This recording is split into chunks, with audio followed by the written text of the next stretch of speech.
தெய்வத்தின் குரல் நான்காம் பாகம். மங்களாரம்பம். பிற தெய்வங்களும் போற்றும் பிள்ளையார். அன்னைக்கு உதவிய ஐங்கரன். அம்பாளும் விக்னேஸ்வரரை உத்பவிக்க பண்ணி அவர் சகாயத்தினாலேயே ஜெயம் பெற்றாள் என்று லலிதோபாக்கியானத்தில் வருகிறது. லலிதாம்பிகை பண்டாசுரனோடு யுத்தம் செய்தபோது சக்தி சேனை என்பதாக முழுக்கவும் தேவஸ்திரீகளையே கொண்ட படையோடு போனாள். போர் படை வீடாக ஒரு அக்னி கோட்டை கட்ட பண்ணி அதற்குள் சேனா சமூகத்தோடு கூட முகாம் போட்டிருந்தாள். பண்டாசுரனுக்கு மந்திர பலம் நிறைய உள்ள விஷுக்ரன் என்ற ஒரு அசிஸ்டன்ட் இருந்தான். அவன் என்ன பண்ணினான் என்றால், விக்ன யந்திரம் என்ற ஒன்றை பண்ணி அதை அக்னி கோட்டைக்குள்ளே போய் அம்பாளின் கூடாரத்தில் விழும்படியாக விசிறி எறிந்தான். அந்த யந்திரத்தின் தன்மை என்னவென்றால், இந்த நாளில் சைக்கலாஜிக்கல் வார்ஃபேர் என்கிறார்களே, அப்படி அது எதிராளியை பௌத்திகமாக தாக்காமல் அவர்களுடைய மனசையே சத்ரு பட்சமாக மாற்றிவிடும். இப்போது ப்ராபகேண்டாவினால், பிரச்சாரத்தினால் கொஞ்சம் கொஞ்சமாக மனசை மாற்றுகிற மாதிரி இல்லாமல் மந்திர சக்தி வாய்ந்த யந்திரமாதலால் அது உடனேயே மனமாறுதலை உண்டாக்கிவிடும். விக்ன யந்திரம் வந்து விழுந்தவுடன் அதன் மயக்கும் சக்தியால் சக்தி சேனைகளின் புத்தியே மாறிவிட்டது. எதற்காக அசுரர்களை நாம் கொல்லணும்? இது ஜீவஹிம்சை தானே. அம்பாளுக்கு அவர்களிடம் விரோதம் என்றால் நமக்கென்ன வந்தது? இன்னும் அடி அஸ்திவாரத்துக்கே போனால் எதற்காக இந்த அம்பாளுக்கு அடங்கி நாம் வேலைக்கார பிழைப்பு பிழைக்கணும்? நம்மால் தான் அவளுக்கு பலம் என்பதால் தானே நம்மை சேர்த்து திரட்டி கொண்டு வந்திருக்கிறாள்.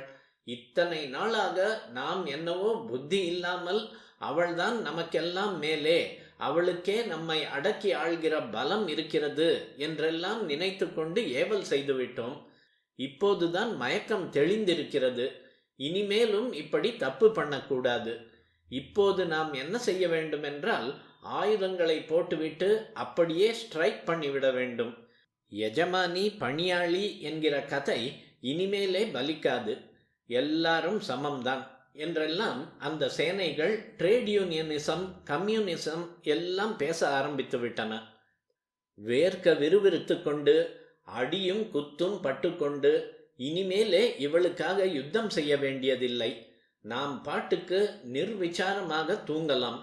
அக்னி கோட்டை தான் இருக்கவே இருக்கிறது, அதை தாண்டி யாரும் வந்து நம் தூக்கத்தை கெடுக்க முடியாது என்று சொல்லிக்கொண்டு சேனா சமூகம் முழுக்க படுத்துக்கொண்டு கொர் கொர் என்று குரட்டை விட ஆரம்பித்து விட்டன. புத்தியை முதலில் மாறாட்டமாக கலக்கிவிட்டு அப்புறம் அது ஸ்தம்பித்து செயலிழந்து தூங்கும்படி செய்யும் சக்தி விக்ன யந்திரத்துக்கு இருந்ததால் இப்படி நடந்தது. ஜும்பனாஸ்திரம் என்று ஒன்று உண்டு. அதை போட்டுவிட்டால் அதற்கு ஆளாகிறவர்கள் கொட்டாவி கொட்டாவியாக விட்டுக்கொண்டு அசந்து விழுந்து விடுவார்கள். ஜிரும்பணம் என்றால் கொட்டாவி விடுவது. நவீன கால ஆயுதங்களை விட பயங்கரமான விசித்திரமான ஆயுதங்களை மந்திர சக்தியாலேயே ஆதி காலத்தில் செய்திருக்கிறார்கள் என்று புராணத்தில் உள்ள விவரங்களை பார்த்தால் தெரியும்.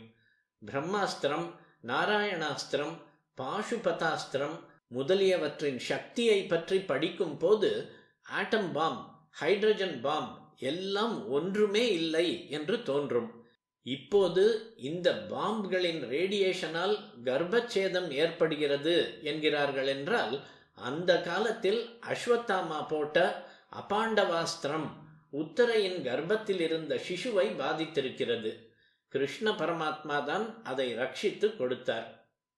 அம்பாள் தன்னுடைய படைகள் ஸ்ட்ரைக் பண்ணிவிட்டு, ஆனாலும் நல்ல வேளையாக சாபட்டாஜ், நாச வேலை செய்யாமல், அமர்க்களமாய் டெமான்ஸ்ட்ரேஷன் கூட செய்யாமல் அதுகளும் நன்றாக தூங்கிக் கொண்டு கிடப்பதை பார்த்தாள். ஞான ஸ்வரூபிணியாக இருக்கப்பட்ட அவளுக்கு தெரியாததா? இதெல்லாமும் அவள் லீலைதான்.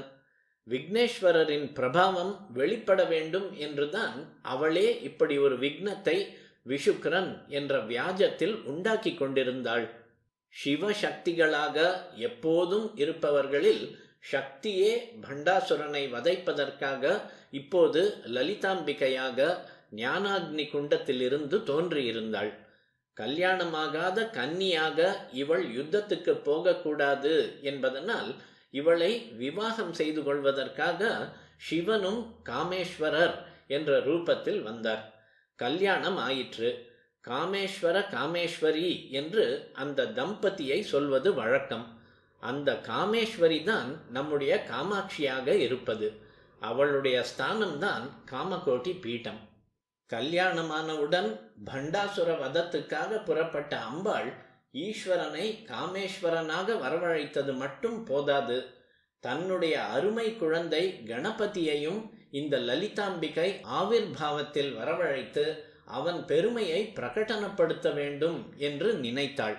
அதற்கு வாய்ப்பாகவே இப்போது சக்தி சேனை விக்ன யந்திரத்தால் தூங்கிக் கொண்டு கிடந்தது. உடனே காமேஸ்வரன் மேல் தன் பிரேம கடாட்சத்தை செலுத்தி மந்தஸ்மிதம் புன்னகை செய்தாள் அம்பாள். அவர் முகத்திலும் மந்தஹாசம் படர்ந்தது. இப்படி ஆதி தம்பதியின் பரஸ்பர அன்பில் உண்டான சிரிப்பின் காந்தி சமூகம் ஒன்று சேர்ந்ததோ இல்லையோ, அதிலிருந்தே மகா கணபதி உத்பவித்து விட்டார். ஆனந்த ஸ்வரூபமாக எப்பொழுதும் பிரசன்ன முகமாக சுமுகராக இருக்கிற அவர் ரொம்பவும் பொருத்தமாக சாக்ஷாத் அம்பாள் ஈஸ்வரன் ஆகியவர்களின் முகத்திலிருந்து பெருகுகிற சிரிப்பு ஒன்று சேர்ந்ததிலிருந்து உத்பவித்து விட்டார். பிள்ளையாரின் பல ஆவிர்பாவங்களில் இது லலிதோபாக்கியானத்தில் வருவது. லலிதோபாக்கியானம் என்பது 18 புராணங்களில் ஒன்றான பிரம்மாண்ட புராணத்தில் வருகிறது. ஈஸ்வரனின் முகத்தை பார்த்து சிரித்தே அம்பாள் பிள்ளையாரை அவதரிக்க செய்ததை லலிதா சகஸ்ரநாமத்தில் காமேஸ்வர முகாலோக கல்பித ஸ்ரீ கணேஸ்வரா என்று சொல்லி இருக்கிறது. எந்த தேவதையானாலும் அதன் சக்தி எல்லாம் எவள் ஒருத்தியின் அம்ச லேசம் தானோ, அப்பேற்பட்ட பராசக்தி தானே விக்ன யந்திரத்தை சக்தியற்றதாக செய்திருக்கலாமாயினும் விக்ன நிவாரணத்துக்காகவே ஒரு விக்னேஸ்வரனை ஏற்படுத்தி இருக்கும் போது அவர் சகாயத்தினால்தான் இதை செய்ததாக இருக்க வேண்டும் என்பதற்காக இப்படி லீலை செய்தாள்.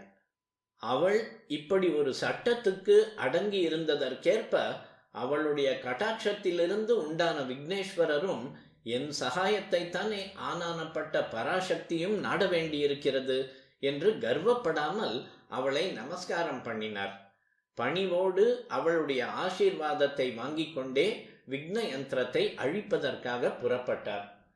அக்னி கோட்டையின் ஒரு மூலையில் யந்திரம் புதைந்து கிடந்தது. பிள்ளையார் அதை கண்டுபிடித்து தந்தத்தால் குத்தி தவிடு பொடியாக்கினார். உடனே தேவி கணங்கள் தூக்கம் கலைந்து எழுந்தன. அவற்றுக்கு ஏற்பட்டிருந்த மனோபேதமும் மாறி அம்பிகையிடம் பழையபடி பக்தி விசுவாசம் கொண்டன. முன்னை விட உற்சாகமாக யுத்தம் செய்தன.